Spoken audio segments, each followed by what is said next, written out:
पुराने वक्तों में किसी गांव में एक आदमी रहता था जिसने एक घोड़ा पाल रखा था। उस आदमी के 4 बेटे थे। बाप के लिए तो वो चारों ही लाडले थे, लेकिन थे वो अव्वल दर्जे के बेवकूफ। जब वो आदमी मर गया तो उसके बेटों ने आपस में मशवरा किया कि बाप तो दुनिया से चला गया, अब इस घोड़े को कौन पालेगा। उन्होंने मिलकर फैसला किया कि घोड़े को काट कर आपस में तकसीम कर लेते हैं और हर भाई के हिस्से में घोड़े की एक एक टांग आएगी। लेकिन उनके लिए मुसीबत ये बनी कि घोड़े के बाकी जिस्म को कैसे बांटा जाए। वो घोड़े के पास खड़े यही हिसाब किताब लगा रहे थे कि इसी दौरान एक शख्स वहाँ से गुजरा। उसने इन चारों भाइयों से पूछा, भाइयों, आप में किस बात पर आपस में इख्तलाफ है, मुझे बताओ, हो सकता है मैं तुम्हारे मसले का कोई हल निकाल सकूं। चारों भाइयों में से एक ने जवाब दिया, हम 4 भाई हैं, आप हमें बताएं हम इस घोड़े को आपस में बराबर कैसे बांटें। उस शख्स ने कहा, ये तो बहुत आसान है, ऐसा करो इस घोड़े को बेच दो और जो रकम मिले वो आपस में बांट लो। चारों भाई इस बात पर राजी हो गए और घोड़े को बेचने के लिए शहर की तरफ रवाना हुए। सफर के दौरान वो जंगल से गुजरे तो वहीं उन्हें रात हो गई। चारों भाई दिन भर के थके हुए थे। वो जैसे ही लेटे उन्हें नींद आ गई। जब वो गहरी नींद में सो रहे थे तो रात के किसी पहर एक चोर वहां से गुजरा। उसने देखा कि चारों आदमी बेखबर सो रहे हैं और जोर जोर से खर्राटे ले रहे हैं। चोर आहिस्ता से घोड़े की तरफ बढ़ा, घोड़े की रस्सी खोली और आहिस्ता से घोड़े को भगा कर वहां से चला गया। थोड़ी देर बाद एक भाई की आंख खुली तो उसने देखा कि घोड़ा वहां से गायब है। फौरन उसने दूसरे भाइयों को भी जगाया और बताया कि हमारा घोड़ा चोरी हो गया है। एक भाई ने अंगड़ाई लेते हुए कहा, सो जाओ सो जाओ, रमजान खान ले गया होगा, सुबह देख लेंगे। सुबह जब चारों भाइयों की आंख खुली तो वो रमजान खान को ढूंढने निकल पड़े। रास्ते में उन्होंने एक ऊंट के पांव के निशान देखे तो उनमें से एक भाई कहने लगा, ये देखो ऊंट के पांव के निशान। दूसरे ने कहा, भाई ये किसी नर ऊंट के पांव के निशान हैं। तीसरा कहने लगा, ये ऊंट तो एक आंख से अंधा भी लगता है। अब चौथा बोला, रस्सी तोड़कर भागा होगा। फिर वो चारों आगे बढ़े। अभी कुछ ही दूर गए होंगे कि उन्होंने देखा कि एक शख्स परेशान हालत में आ रहा है। उसने इनसे पूछा, आप लोगों ने यहाँ कोई ऊंट तो नहीं देखा? इनमें से एक ने कहा, नर ऊंट। दूसरे ने कहा, एक आंख से अंधा भी था। तीसरे ने कहा, रस्सी तोड़कर भागा था। वो शख्स कहने लगा, तुम बिल्कुल ठीक कहते हो, ये बताओ ऊंट कहाँ देखा तुमने? उस पर उन्होंने यक जुबान होकर कहा, हमने ऊंट तो नहीं देखा, तुम आगे जाकर तलाश करो। वो शख्स कहने लगा, भाइयों, तुम्हारे पास ऊंट से मुताल्लिक इतनी मालूमात है और फिर भी तुम इनकार करते हो, भला ये क्या बात हुई? हो सकता है तुम लोगों ने ही मेरा ऊंट चुराया हो। चलो बादशाह के पास चलते हैं, वही इस बारे में फैसला करेंगे। चारों भाई और ऊंट का मालिक बादशाह के दरबार की तरफ रवाना हो गए। रास्ते में जमीन पर उन्हें किसी इंसान के पैरों के निशान नजर आए। चारों भाइयों में से एक ने कहा, ये औरत के पांव के निशान हैं। दूसरे ने कहा, ये घर से नाराज होकर निकली है। तीसरे ने कहा, भाई ये तो पेट से लगती है, यानी इसे बच्चा होने वाला है। बातें करते करते जब वो आगे बढ़े तो एक शख्स भागा भागा आया। उसने पूछा, भाइयों, रास्ते में तुम लोगों ने किसी औरत को तो नहीं देखा? एक भाई ने कहा, वो जो नाराज होकर घर से निकली थी। अब दूसरा भाई बोला, मेरे ख्याल में पेट से भी थी। उसने कहा, हाँ बिल्कुल दुरुस्त कह रहे हो। तीसरे ने कहा, रात के वक्त घर से भाग गई थी। हाँ बिल्कुल ठीक, ये बताओ वो कहाँ है?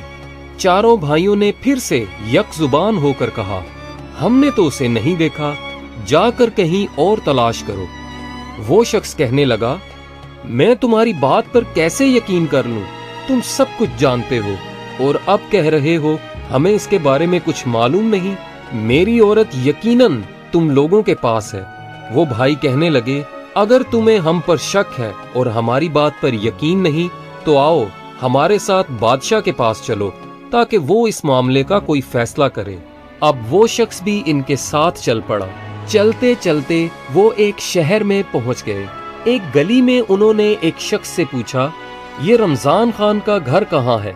उसने साथ वाले घर की तरफ इशारा किया।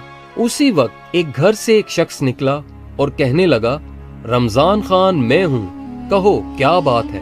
वो भाई कहने लगे, कल रात तुम हमारा घोड़ा ले गए थे, वो हमें वापस कर दो। रमजान खान कहने लगा, मैं अपने घर पर हूँ, तुम लोग पागल हो, अहमक हो, भला मैं कैसे तुम्हारा घोड़ा ले गया? वो भाई कहने लगे, अगर तुम्हें इनकार है तो चलो बादशाह के पास चलो। अब ये सब बादशाह के दरबार में पहुंच गए। बादशाह ने इनसे पूछा, तुम लोग यहाँ क्यों आए हो, क्या बात है? उन्होंने कहा, हम इंसाफ के लिए बादशाह के हुजूर पेश हुए हैं। फिर सब ने बादशाह को तमाम बात बारी बारी बता दी। ऊंट के मालिक ने कहा, जनाब, इन लोगों ने पहले मेरे गुमशुदा ऊंट के मुतालिक तमाम बातें दुरुस्त बताईं और फिर कहते हैं हमने उसे नहीं देखा। ऊंट को चुराने वाले यकीनन यही लोग हैं, मुझे इंसाफ चाहिए। दूसरा शख्स कहने लगा, मेरी बीवी रात को घर से निकली है और इन लोगों ने उसके बारे में बिल्कुल सही मालूमात दी और साथ ही कहते हैं कि हमने उसे नहीं देखा। मेरी बीवी को अगवा करने वाले यही चारों हैं और कोई नहीं। बादशाह ने उन चारों भाइयों से पूछा, तुम लोग अपनी सफाई में क्या कहना चाहते हो? उन भाइयों ने जवाब दिया, हुजूर, हमारी बात पहले तवज्जो से सुन लें।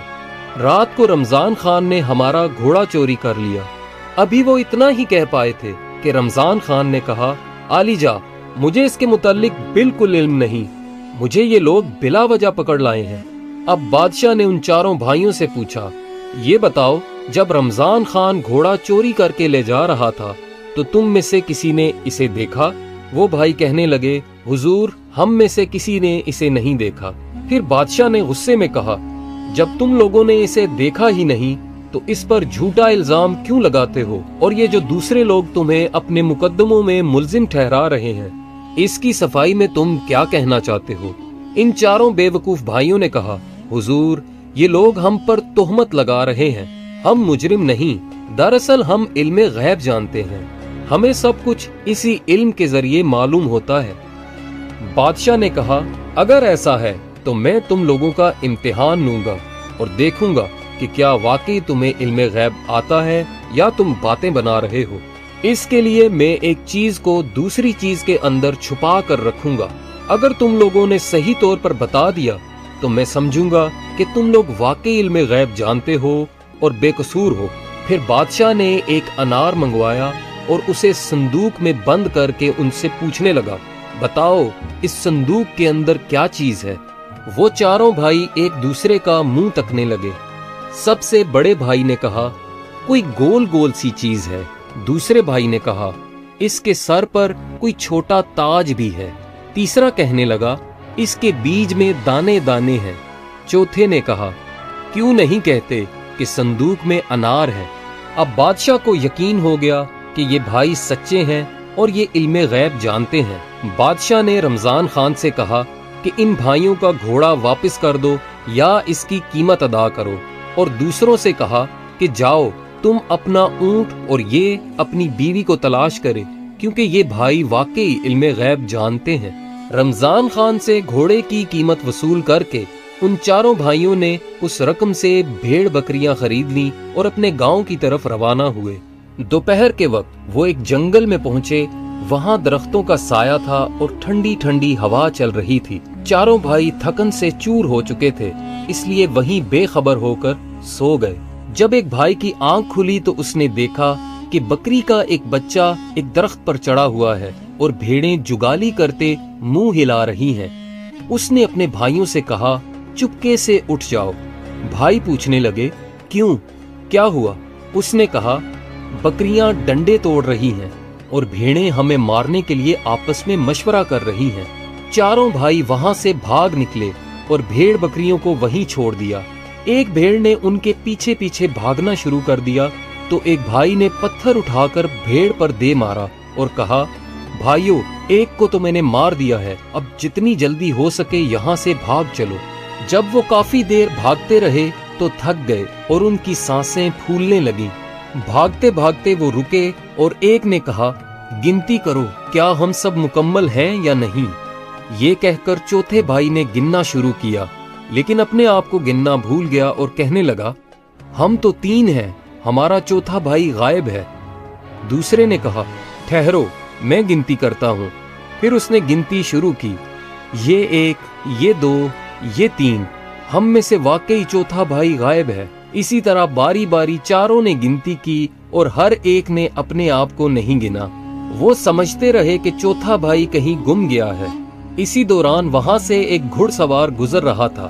जब उसने इन भाइयों की ये हरकत देखी तो समझ गया कि ये कोई अव्वल दर्जे के बेवकूफ हैं। उसने कहा, अगर मैं तुम लोगों की गिनती मुकम्मल कर दूं तो मुझे क्या मिलेगा। भाई कहने लगे, फिर हम सब तुम्हारे गुलाम बन जाएंगे, जहां तुम हमें ले जाओगे हम तुम्हारे साथ जाएंगे। घुड़सवार ने पहले एक भाई का हाथ पकड़ा और कहा, ये 1, फिर दूसरे का हाथ पकड़ा और कहा, ये 2, और इसी तरह गिनती मुकम्मल की। इस पर चारों भाई खुश हो गए और कहने लगे, हम आज से तुम्हारे गुलाम हैं। घुड़सवार ने उनसे पूछा, तुम लोग ऐसे भाग क्यों रहे थे। उन्होंने एक आवाज में कहा, हमारी बकरियां डंडे तोड़ रही थीं और भेड़ें हमें मारने के लिए मशवरा कर रही थी। घुड़सवार ने उनसे कहा, अब मेरे साथ चलो ताकि मैं तुम्हारी भेड़ बकरियों के साथ सुलह करवा सकूं। जब वो जंगल के करीब पहुंचे तो रास्ते में वही भेड़ वहां मरी पड़ी थी। वो भाई कहने लगे, यही वो भेड़ है जो हमें मारने का मंसूबा बना रही थी। जंगल में पहुंचकर जब उनकी नजर भेड़ बकरियों पर पड़ी तो चारों भाई घबराने लगे। घुड़सवार भेड़ बकरियों के करीब गया और उनमें से हर एक को सर पर थपकी दी। फिर उसने भाइयों से कहा, अब भेड़ बकरियां तुम्हें कुछ नहीं कहेंगी। इसके बाद उसने कहा, आओ तुम भी मेरे साथ चलो। घुड़सवार भेड़ बकरियों को लेकर घर पहुंचा। चारों भाई भी उसके साथ थे क्योंकि वो उसकी गुलामी कबूल कर चुके थे। उसने इन चारों भाइयों को अपने सामने खड़ा किया और सबकी जिम्मेदारी लगाना शुरू की। तुम रेवड़ चराने के लिए ले जाओ। दूसरे को कहा, तुम बैलों के जोड़े के लिए घास काट कर लाओ और इन्हें खिलाओ। तीसरे से कहा, मेरी माँ बीमार है, तुम उसका ख्याल रखोगे और याद रखना उस पर मक्खी भी न बैठे। और आखिरी को कहने लगा, तुम गंदम की फसल की कटाई करके एक जगह सलीके से रख दो। मुख्तलिफ काम इन चारों भाइयों के सुपुर्द करके घुड़सवार अब अपने काम और कारोबार में मसरूफ हो गया। जिस भाई के जिम्मे मक्खी उड़ाने का काम था वो एक डंडा लेकर बैठ गया। जब घुड़सवार की माँ पर कोई मक्खी बैठती तो वो मक्खी को डंडे से मारता और वो बेचारी बुढ़िया चीखती चिल्लाती रही। 3-4 जोरदार डंडे लगने के बाद वो बुढ़िया बेचारी दम तोड़ गई और अल्लाह को प्यारी हो गई। जब वो बिल्कुल खामोश और साकत हो गई तो उसने सोचा कि शायद ये बुढ़िया आराम कर रही है। इसने बुढ़िया पर चादर डाल दी और खुद एक तरफ होकर बैठ गया। जिस भाई के जिम्मे बैलों को चारा खिलाना था उसने अपने दिल में सोचा कि ये काम बहुत मुश्किल है और वो ये नहीं कर सकता। लिहाजा उसने फौरन दोनों बैलों को ज़बह किया और उनके मुंह घास और भूसे में गाड़ दिए ताकि वो खुद खाते रहें। गंदम की फसल पर जिस भाई की ड्यूटी थी उसने सोचा ये बहुत बड़ा और मुश्किल काम है, क्यों ना इन दानों को भून दिया जाए। ये सोचकर उसने गंदम की फसल को आग लगा दी। अब चौथा भाई जो भेड़ों को लेकर गया था वो भेड़ों को चरा रहा था कि अचानक वहां भेड़िए आ निकले और भेड़ों को एक एक करके खाने लगे। उसने सोचा कि इस गांव के कुत्ते बेचारे कितने भूखे हैं और लगता है कि इनके मालिक इनको खाने के लिए कुछ नहीं देते। इसने भेड़ों को वहीं छोड़ा और खुद वापस घर लौट आया। दोपहर को जब घुड़सवार घर पहुंचा तो एक भाई से पूछने लगा, क्या तुमने मेरी माँ की अच्छी तरह खिदमत की? वो भाई कहने लगा, जनाब आप क्या पूछते हैं, जब से आप गए हैं वो आराम कर रही हैं। जब घुड़सवार ने चादर उठाकर देखा तो माँ का चेहरा खून आलूद था और वो मर चुकी थी। घुड़सवार अब रोने धोने लगा और सोचा कि दूसरे भाइयों की भी खबर लूं, न जाने उन्होंने क्या क्या गुल खिलाए होंगे। जब उसने बैल वाले से पूछा कि तुमने क्या किया तो वो कहने लगा, अभी तक बैलों के मुंह भूसे में डाले हुए हैं ताकि उनके पेट अच्छी तरह भर जाएं। वो तो खुद ही खाते जा रहे हैं। जब घुड़सवार ने देखा तो बैलों के सर कटे हुए और भूसे में दफन थे। उसके बाद उसने फसल वाले से पूछा, क्या तुमने फसल की कटाई कर दी? तो उसने खुशी खुशी बताया, मुझे ख्याल आया कि आपकी माँ बूढ़ी है, भला रोटी कहाँ पकाएगी, मैंने गंदम को ही भून दिया। जब घुड़सवार ने देखा तो उसकी पूरी गंदम की फसल जली हुई थी। अब घुड़सवार ने आखिरी भाई से पूछा, भेड़ बकरियां कहाँ हैं? तो वो कहने लगा, इस शहर के कुत्ते बहुत भूखे हैं, आज तक मैंने ऐसे भूखे कुत्ते नहीं देखे। वो आकर बकरियों को खाने लगे, मैंने उन्हें खाने दिया और उन्हें रोकने की कोशिश नहीं की। घुड़सवार ने सबकी बातें सुनी तो सर पीट लिया और फिर चारों को तलब करके कहा, तुम लोगों ने मुझे इस कदर नुकसान पहुंचाया है कि मेरी आइंदा नस्लें भी याद रखेंगी। तुम लोगों ने मेरी माँ को मार डाला और मेरे कारोबार को तबाह कर दिया। खैर, तुम लोग हो ही भोले और बेवकूफ, इसलिए मैं तुम्हें माफ करता हूँ। अब तुम सब ऐसा करो कि एक बेलचा लेकर कब्रिस्तान जाओ और वहाँ एक ऐसी कब्र तैयार करो जो कान के बराबर गहरी हो। चारों भाई कब्र खोदने के लिए कब्रिस्तान रवाना हुए और वहाँ पहुंचकर एक ने बेलचा मारा और दूसरे भाई ने अपना कान वहाँ रख दिया और कहने लगा, ये कब्र तो कान से बड़ी हो गई है। बाकी भाइयों ने भी अपना अपना कान उस कब्र के निशान पर रखा और कहने लगे, ये कब्र तो कान से बड़ी बन गई है। उन्होंने सोचा कि घुड़सवार पहले ही उनसे नाराज है और अगर कब्र बड़ी बन गई तो और भी ज्यादा बिगड़ जाएगा। उन्होंने कब्र को वहीं छोड़ा और ये सोचकर घर पहुंच गए कि कब्र बन चुकी है। तो घुड़सवार हैरान हुआ कि ये लोग इतनी जल्दी वापस कैसे आ गए। उसने पूछा, क्या तुमने कब्र भी खोदी या वैसे ही वापस आ गए हो? वो भाई कहने लगे, जनाब, ये कोई मुश्किल काम नहीं था, हम तो कब्र खोद कर आ भी गए। घुड़सवार ने कहा, इस काम में तो काफी वक्त लगता है, मालूम नहीं तुम लोगों ने इतनी जल्दी कब्र कैसे खोद ली। चलो मेरे साथ चलो, मुझे दिखाओ। जब कब्रिस्तान पहुंचे तो कब्र तलाश करने लगे, मगर वो कब्र कहीं नजर न आई। कब्र तलाश करते करते काफी वक्त लग गया। आखिरकार एक भाई बोला, जनाब ये देखें, ये कान के बराबर कब्र। घुड़सवार कहने लगा, अरे बुद्धू, मैंने कान की तरफ इशारा करके गहराई बताई थी, ये तो महज एक मुट्ठी भर कब्र है। फिर उसने कहा, तुम चारों भाई जाओ और मेरी माँ की लाश ले आओ, मैं खुद उसके लिए कब्र खोदूंगा। वो चारों भाई गए और मुर्दा बुढ़िया को चारपाई पर रखकर दौड़ते हुए कब्रिस्तान की तरफ आए, मगर रास्ते में वो बुढ़िया चारपाई से कहीं गिर गई। कब्रिस्तान पहुंचकर जब उन्होंने चारपाई रखी तो एक दूसरे का मुंह तकने लगे। घुड़सवार ने पूछा, मेरी माँ कहाँ है? उन्होंने कहा, जनाब, हम लाश लेकर आ रहे थे, लेकिन वो रास्ते में कहीं भाग गई। अब हम यहाँ पहुँच गए हैं। हमने जो देखा वो ये है कि चारपाई खाली है। घुड़सवार कहने लगा, ये कैसे मुमकिन है कि एक मुर्दा भाग जाए? फिर गुस्से से कहने लगा, जाकर मेरी माँ को जिस तरह भी मुमकिन हो तलाश करके लाओ, वरना उसकी जगह तुम चारों को यहाँ दफन कर दूंगा। चारों भाई बुढ़िया की लाश तलाश करने जा रहे थे कि रास्ते में उन्हें एक बूढ़ी औरत नजर आई जो लकड़ियां जमा कर रही थी। उन्होंने इस बुढ़िया से कहा, तुम यहाँ लकड़ियां जमा कर रही हो? इधर तुम्हारा बेटा हमें जिंदा दफन करने की धमकियां दे रहा है, चलो हमारे साथ चलो। चारों भाइयों ने उस बूढ़ी औरत को जबरदस्ती पकड़कर चारपाई पर लटाया और कब्रिस्तान की तरफ रवाना हो गए। वो बेचारी बूढ़ी औरत चीखती चिल्लाती रही, मगर इन भाइयों ने एक न सुनी। जब कब्रिस्तान पहुंचे तो घुड़सवार से कहने लगे, ये लो अपनी माँ, अब इसे संभाल लो, हम तो मुफ्त में बदनाम हो रहे हैं। ये अभी भी नहीं आ रही थी, हम इसे जबरदस्ती पकड़ कर लाए हैं। घुड़सवार ने बूढ़ी औरत को देखा तो उससे माफी मांगी और कहने लगा, इन्होंने मेरी बूढ़ी माँ की लाश को कहीं गुम कर दिया है और उसकी जगह तुम्हें उठा कर ले आए, मैं इसकी माफी मांगता हूँ। इसके बाद घुड़सवार खुद गया और अपनी माँ की लाश को तलाश करके लाया और उसे दफन किया। घुड़सवार इन बेवकूफ भाइयों की बेवकूफियों से बहुत तंग आ चुका था, इसलिए उसने धक्के मार मार कर चारों को घर से निकाल दिया। दोस्तों, उम्मीद है आपको आज की